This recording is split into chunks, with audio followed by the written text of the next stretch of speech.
สวัสดีทุกค สวัสดีค่ะ น ทักทายยามบ่ายเด้อพี่น้องเด้อมื้อนี้เปลี่ยนเมนูใหม่ตำแตงเด้อมื้อนี้สิพาตำแตงจ้า ตำแตงแซ่บๆ ตำบักแตงยั่วๆจ้า มาเด้อพี่น้อง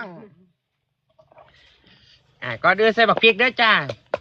พริกกระเทียมตำจ้ากลางไก่กลางหน้ากลางทงนี่แหละพี่น้องมีดดิ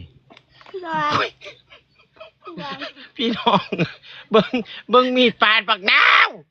พี่น้องให้น้องทอมใส่เป็นตาญาติแต่มีดโอ้ยสิได้ใครเขาอำเภอไปซื้อมีดซื้อไหน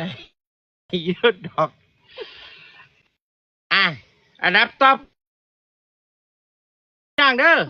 ในเมื่อบักกระเทศมันแพงใส่บักน้าวพี่น้องหน่วยละบาทเขาเจ้าว่า